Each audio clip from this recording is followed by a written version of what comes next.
आज हम आपको ले आए हैं नेपाल के सबसे खूबसूरत शहर पोखरा में।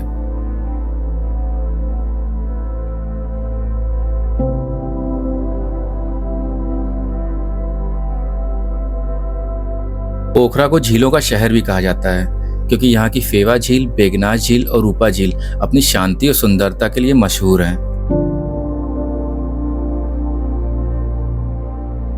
यहाँ से हिमालय की ऊंची बर्फीली चोटियां इतनी नजदीक दिखती हैं कि लगता है जैसे छू लेंगे। और सुबह का व्यू तो और भी मैजिकल होता है जब सारंगकोट से सूरज निकलते ही पूरी वैली सोने सी चमकती है। पोखरा सिर्फ सुकून की जगह नहीं, ये एडवेंचर का हब भी है। पैराग्लाइडिंग, बंजी जंपिंग, ट्रैकिंग और झीलों में बोटिंग करना, सब कुछ आपको यहीं मिलेगा। चाहे आप सुकून ढूंढ रहे हो, रोमांच चाहते हो या अध्यात्म महसूस करना चाहते हो, पोखरा आपके हर सफर को यादगार बना देगा। तो चलिए फिर शुरू करते हैं यहीं से ये खूबसूरत journey. Hello friends, welcome back to our channel drops of life. हमने अपनी जर्नी सुबह 8 बजे गोंडा से शुरू की। इस बार हमने कृष्णनगर बॉर्डर की जगह खुनवा बॉर्डर से जाने का फैसला किया क्योंकि पिछले बार कृष्णनगर बॉर्डर पर वीकेंड की भीड़ और भंसार बनवाने का हमारा एक्सपीरियंस बिल्कुल भी अच्छा नहीं रहा। इसलिए इस जर्नी के लिए हमने खुनवा बॉर्डर को चुना ताकि हम अपनी जर्नी स्मूथली और टाइमली कर सकें। गोंडा से निकलकर हम बलरामपुर, तुलसीपुर, पचपेड़वा और बढ़नी होते हुए सीधे खुनवा बॉर्डर पहुंच गए।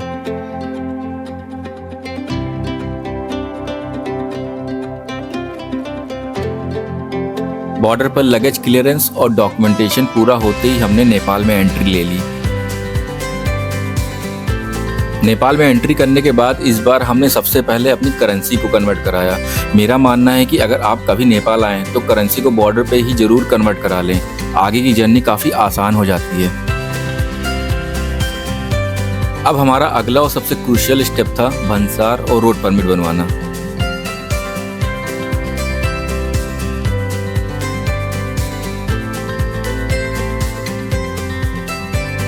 नेपाल में एंट्री करने के बाद सबसे पहला काम जो होता है वो भंसार बनवाना। हमने 10 दिन का भंसार बनवाया है। पर डे के हिसाब से 200 रुपये नेपाली चार्ज किया इन्होंने। दूसरी चीज़ जो कि बहुत इंपॉर्टेंट चीज़ है, अक्सर लोग क्या करते हैं, गलतियां कर देते हैं कि भंसार तो बनवा लेते हैं बट रोड परमिट नहीं बनवाते हैं। तो रोड परमिट बहुत इंपॉर्टेंट है। अगर नेपाल में ट्रैवल कर रहे हैं तो रोड परमिट बनाना बहुत ज़रूरी है, क्योंकि अगर आप रोड परमिट नहीं बनवाते हैं और ट्रैवल करते हैं तो आपको कई सारे ऐसे पॉइंट्स हैं जहाँ पर आपको प्रॉब्लम आ सकती है, ट्रैफिक पुलिस आपको रोक सकती है।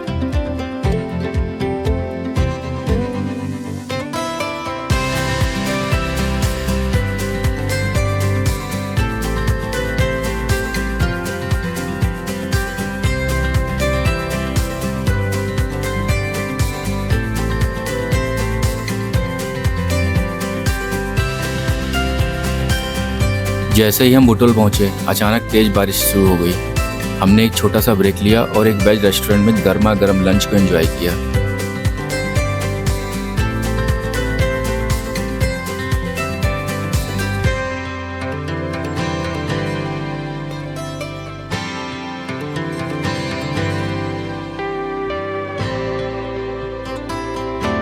कुछ भी कहिए, बारिश में सफ़र का मज़ा ही कुछ और होता है। हर मोड़ पर छोटे छोटे झरने ऐसे लगते हैं जैसे नेचर खुद हमें सिनेमैटिक शॉट्स गिफ्ट कर रहा हो।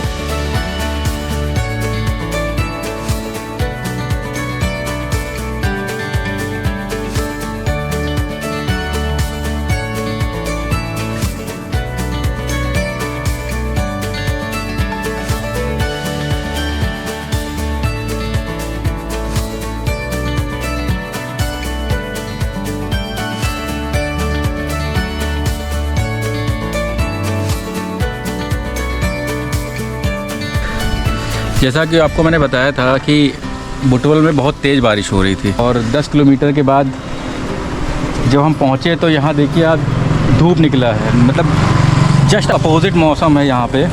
तो पहाड़ों का मौसम का कुछ बता नहीं सकते कब चेंज हो जाए। तो बाकी आगे चलते हैं, आगे का कैसा मौसम है देखते हैं। और जहाँ तक है, गोंडा से हम लोग 250 किलोमीटर आ चुके हैं और पोखरा अभी अराउंड 130 किलोमीटर बाकी है। 130 किलोमीटर कवर करते हैं और कोशिश हमारी यही है कि 8 से 9 बजे तक हम पोखरा पहुंच जाएं।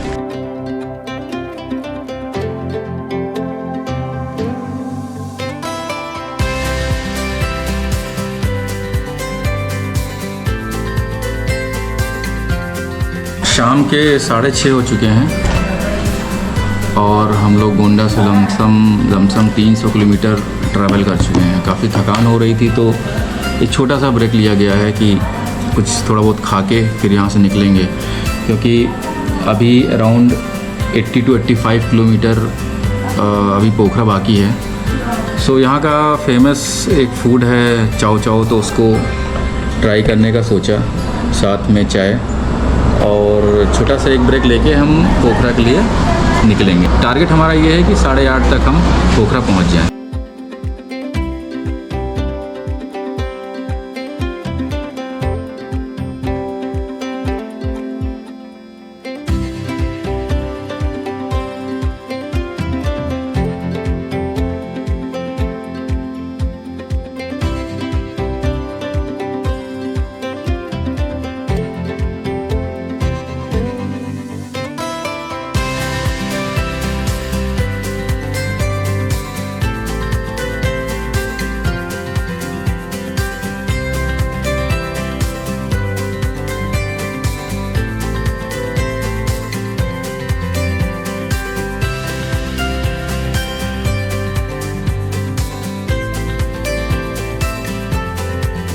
तेरह घंटे की लॉन्ग और एडवेंचरस जर्नी के बाद हम फाइनली पोखरा पहुंचे।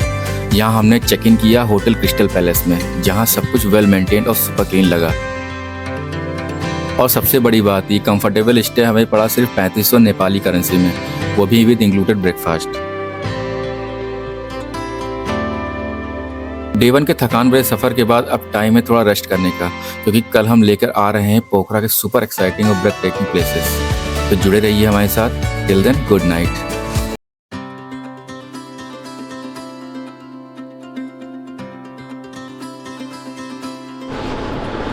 Good morning friends.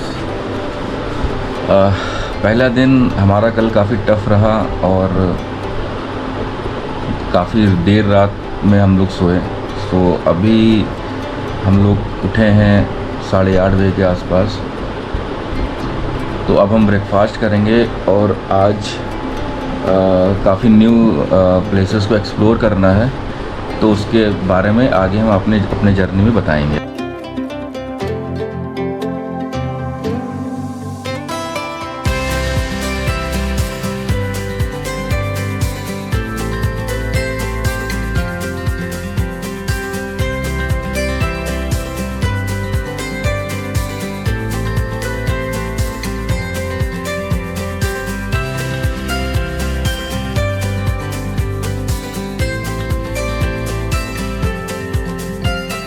रास्ते में हमने पेट्रोल डलवाने का सोचा, लेकिन अफसोस पेट्रोल था ही नहीं।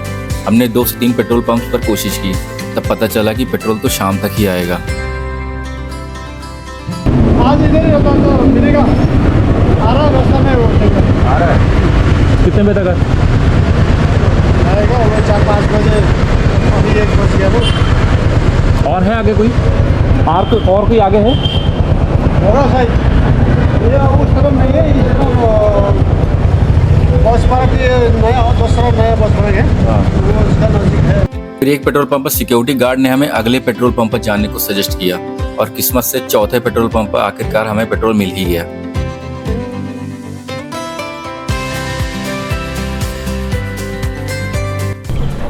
तो फाइनली हम लोग पमदी कोट पहुंच चुके हैं और मंदिर पहुंचने से 200 मीटर पहले पार्किंग है। ये भाई साहब हैं, इनकी पार्किंग है, इनसे बात करते हैं। इनका रेस्टोरेंट भी है, तो आप बताइए अपनी पार्किंग के बारे में, अपने रेस्टोरेंट के बारे में।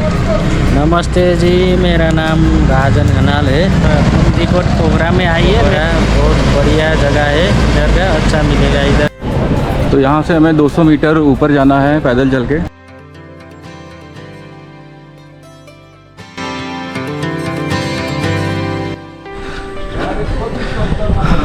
मैं सच बता रहा हूँ, उतनी स्टीप चढ़ाई है ना, हालत ख़राब हो गई। आप खुद देख सकते हैं। लगभग 1500 मीटर की ऊंचाई पे स्थित पमदीकोट एक बेहद ब्यूटीफुल और सीनिक प्लेस है।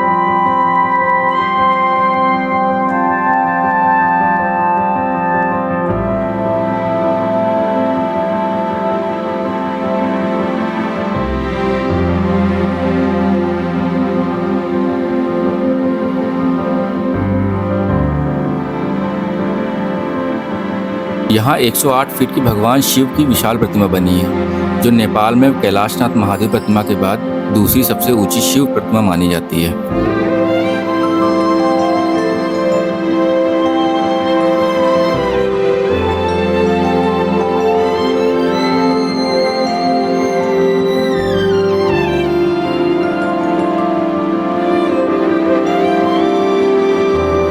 ये प्रतिमा दूर से ही दिखाई देती है और यहाँ आकर आपको एक साथ आस्था, प्रकृति की सुंदरता और आध्यात्मिक शांति तीनों का अद्भुत अनुभव मिलता है।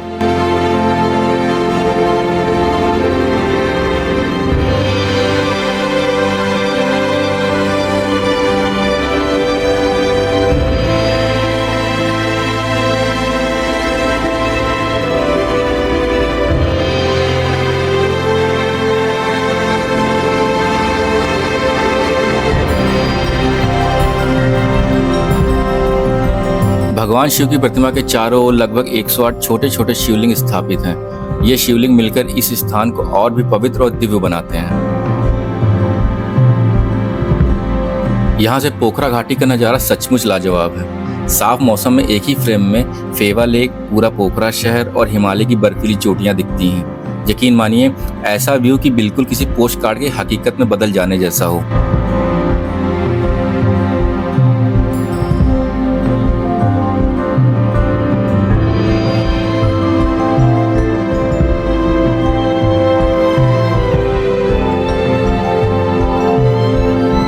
पमदीकोट में भगवान महादेव की भव्य प्रतिमा के सामने वाले पर्वत पर मां पार्वती और भगवान कार्तिकेय की प्रतिमा भी स्थापित है, यानी यहाँ पूरा शिव परिवार विराजमान है।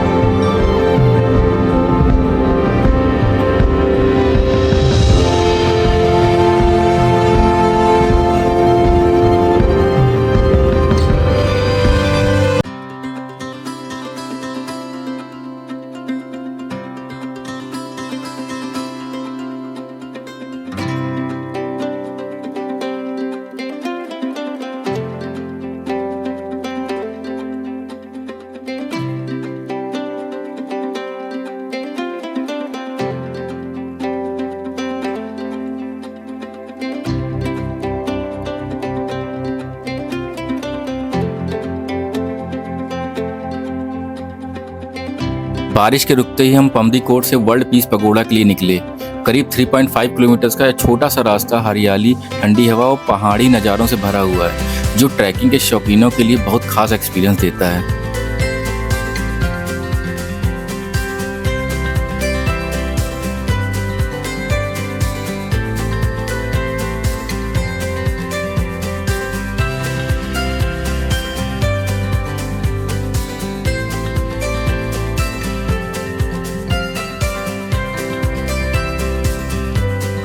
अब हम सीढ़ियों के रास्ते पीस पगोड़ा की तरफ जा रहे हैं। आइए देखते हैं वहाँ पे क्या है।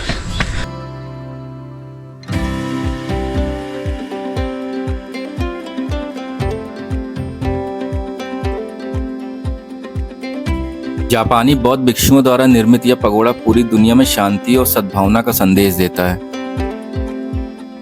पोखरा में इसका निर्माण 12 सितंबर 1973 को शुरू हुआ, जिसमें बुद्ध भगवान के अवशेष भी स्थापित किए गए थे। पगोड़ा का शांत एटमॉस्फेयर मन को सुकून और पॉजिटिव एनर्जी देता है।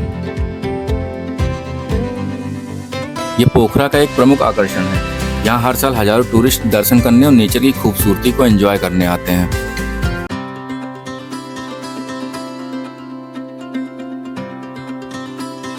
गुड मॉर्निंग दोस्तों। आज की मॉर्निंग की स्टार्टिंग हुई इन खूबसूरत नज़ारों के साथ। कल पीस पगोड़ा को एक्सप्लोर करने के बाद वापस आते टाइम काफ़ी बारिश की वजह से बहुत रात हो गई, जिसके वजह से हम कुछ और शूट नहीं कर पाए और डायरेक्ट होटल आ गए। आज हमारा पोखरा में तीसरा दिन है। आज हम कोशिश करेंगे कि ज़्यादा से ज़्यादा प्लेसेस को कवर कर सकें। अगर मौसम ने साथ दिया और बारिश नहीं हुई तो शाम को हम पोखरा की नाइट लाइफ भी एक्सप्लोर करेंगे।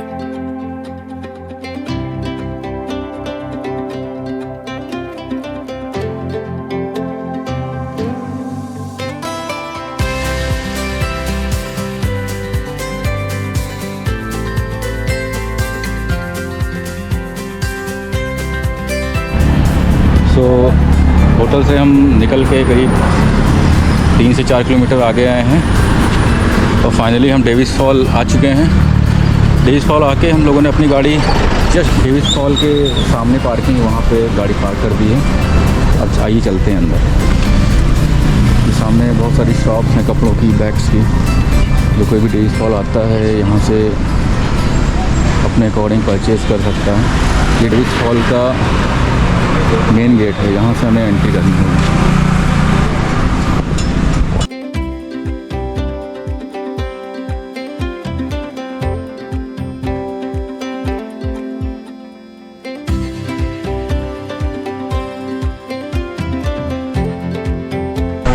सो हमने टिकट ले ली है, 2 टिकट ले ली है। पर टिकट का रेट है 100 रुपीज़ नेपाली। सो हमने 2 टिकट लिए, 200 रुपये पे किए। डेविस फॉल का नाम एक विदेशी महिला डेविस के नाम पर पड़ा। साल 1961 में वो यहाँ घूमने आई थी और नहाते वक्त पानी की तेज बहाव में बह गईं। उनकी याद में इस झरने को डेविस फॉल कहा जाने लगा। और स्पीड देख सकते हैं कितनी तेज स्पीड है।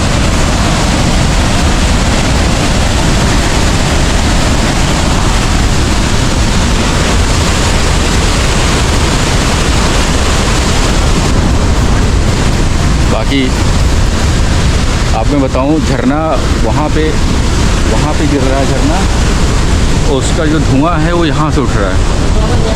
यहाँ से ऐसा लग रहा बारिश हो रही है।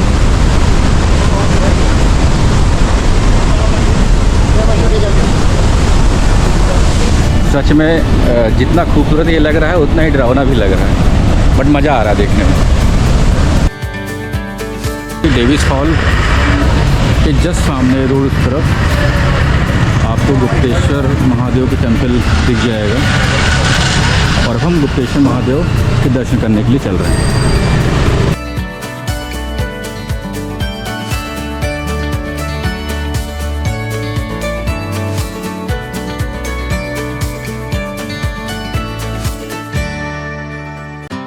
खूबसूरत सी मार्केट से होते हुए हम गुप्तेश्वर महादेव गुफा की तरफ बढ़ेंगे। यहाँ पे जो साइन बोर्ड लगा हुआ है इसमें दिखा रहा है कि गुप्तेश्वर महादेव के 20 मीटर्स हैं, और हमें मार्केट के थ्रू होते हुए ही मंदिर की तरफ जाना होगा।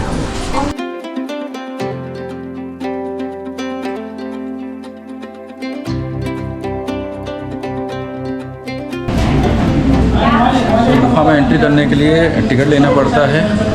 हमने 2 टिकट लिया है, पर टिकट का प्राइस 50 रुपीज़ है।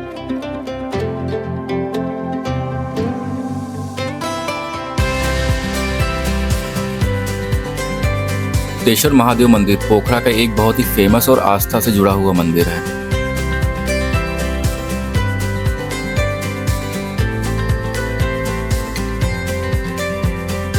इस मंदिर की खासियत यह है कि ये गुफा के अंदर बना हुआ है, जिसे गुप्तेश्वर महादेव केव कहा जाता है।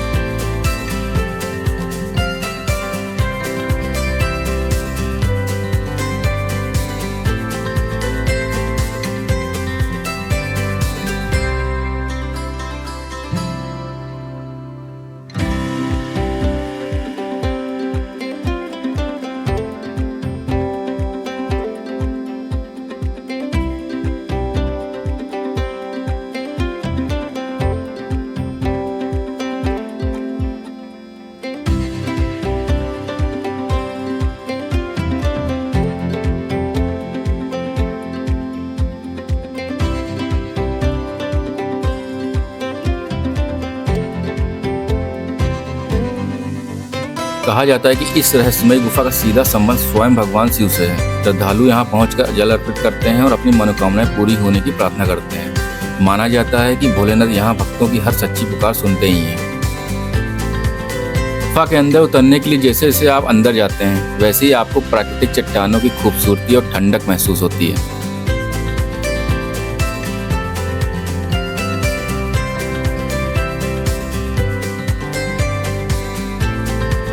यहाँ पर भगवान शिव का एक बड़ा और पवित्र शिवलिंग स्थापित है।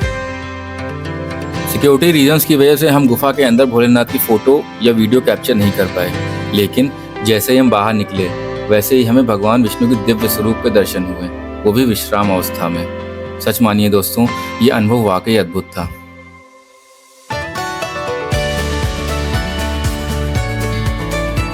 गुप्तेश्वर महादेव मंदिर से बाहर निकलने के बाद हम पास के ही एक प्योर वेज रेस्टोरेंट में पहुंचे। रेस्टोरेंट न सिर्फ साफ सुथरा था बल्कि खाना भी बहुत बढ़िया था।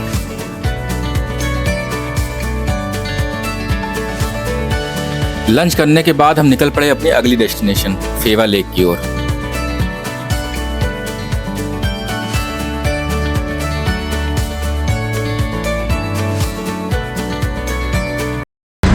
गुप्तेश्वर महादेव के बाद अब हम लोग चलेंगे दालबराही मंदिर।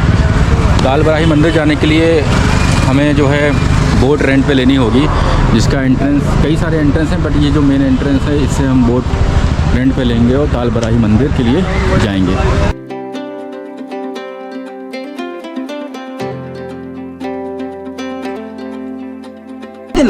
दो लोग। हाँ। छोटा नाव के 900 रुपये लगेगा। छोटा नाव दालबराही मंदिर। अच्छा ओके, और भी ड्राइवर रहेगा। आप जैकेट पहन। हाँ ठीक ठीक।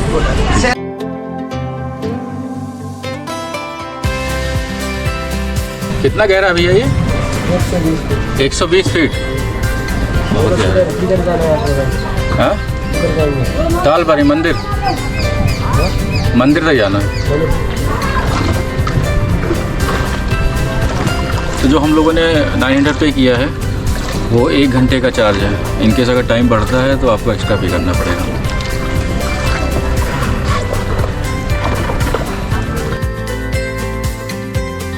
और ये मेरे साथ हिमांशु नाव पे बैठे हुए हैं। आज बहुत सीरियस लग रहे हैं, पता नहीं क्यों। लेक में आके यहाँ का व्यूज़ देख के बहुत ही अच्छा लग रहा है। चारों तरफ हरियाली।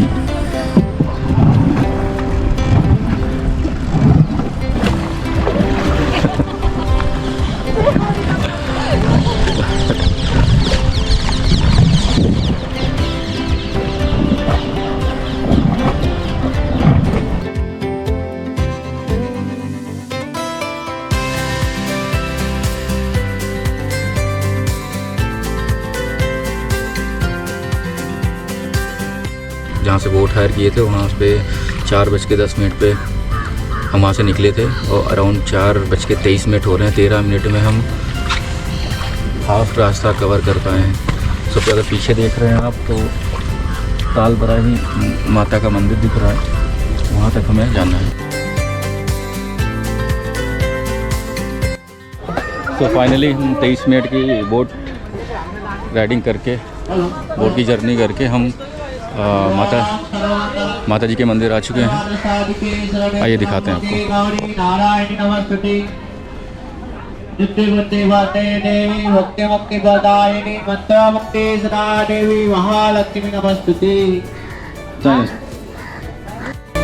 दालबराही मंदिर पोखरा का सबसे प्रसिद्ध धार्मिक स्थल है। यह मंदिर फेवा लेक के बीचों बीच एक छोटे से आइलैंड पर स्थित है। यहाँ तक पहुँचने के लिए केवल बोट से ही जाना पड़ता है, जो इसे और भी खास और आकर्षक बना देता है। दालबराही माता को देवी दुर्गा का एक स्वरूप माना जाता है, जिन्होंने राक्षसों का वध करने के लिए वाराह यानी सुअर का रूप धारण किया था।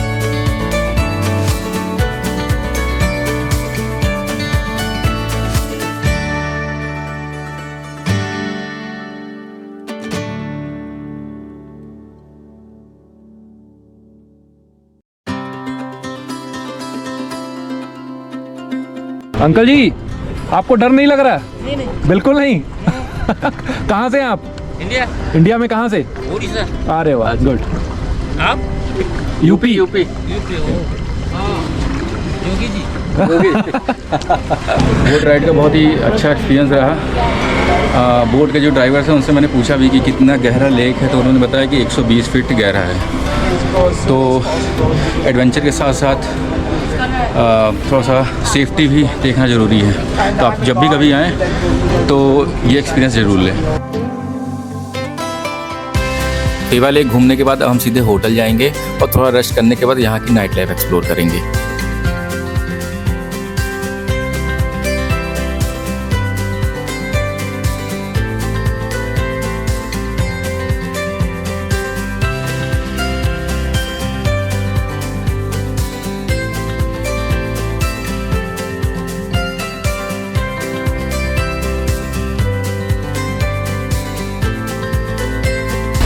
समय हम लोग लेक साइड स्ट्रीट्स में हैं पोखरा के।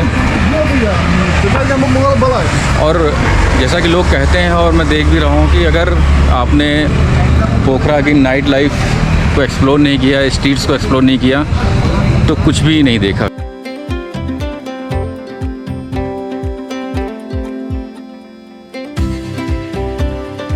नॉन वेज वेज रेस्टोरेंट सारे इस स्ट्रीट्स में मिल जाएंगे। जैसे मारवाड़ी रेस्टोरेंट है, प्योर वेजिटेरियन रेस्टोरेंट है। तो जो प्योर वेज हैं वो यहाँ पे आराम से लंच डिनर और ब्रेकफास्ट कर सकते हैं।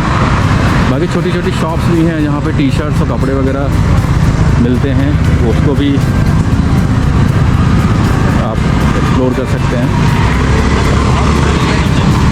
अगर देखा जाए तो यहाँ पे मिक्स कैटेगरी के लोग आते हैं सर, जैसे इंडियंस भी बहुत आते हैं, फॉरेन कंट्रीज से भी बहुत लोग आते हैं, क्योंकि ये एक ऐसी डेस्टिनेशन है यहाँ पे काफ़ी सारी चीज़ें देखने को मिल जाती हैं। जैसे माउंटेन व्यूज़ देखने को मिल जाता है, लेक्स मिल जाते हैं, पूरी हिमालयन रेंज देखने को मिल जाती हैं। जो ट्रैकिंग करना चाहते हैं उनके लिए ट्रैकिंग की शॉप्स भी हैं, यहाँ पे सारी चीज़ अवेलेबल रहती हैं। अभी स्ट्रीट पे बहुत ज़्यादा क्राउड दिख नहीं रहा है, क्योंकि अभी ऑफ सीज़न चल रहा है। जब पीक सीज़न रहता है तो यही स्ट्रीट एकदम भरी रहती है, होटल्स भी कम मिलते हैं। तो पीक सीज़न सितंबर से स्टार्ट होता है एंड फ़रवरी तक जाता है। यहाँ पे सबसे अच्छी चीज़ तो ये लगती है कि पूरे नेपाल की बात कर रहा हूँ कि साफ़ सफाई बहुत है, बहुत मेंटेन करके रखते हैं, साफ़ सफाई रखते हैं। दूसरी चीज़ ये कि डिसिप्लिन में रहते हैं, चाहे ट्रैफिक रूल से पूरा फॉलो करते हैं। अगर मैं आपको दिखाऊं बाइक पार्किंग का, तो आप बाइक पार्किंग देखिए, किनारे बिल्कुल लगा रखा है ताकि ट्रैफिक को मतलब डिस्टर्बेंस ना हो। प्रॉपर रूल्स को फॉलो करते हैं। डिनर का टाइम हो चुका था, इसलिए हमने पहले खाना खाने का सोचा और फिर लेक साइड को एक्सप्लोर करने का डिसाइड किया।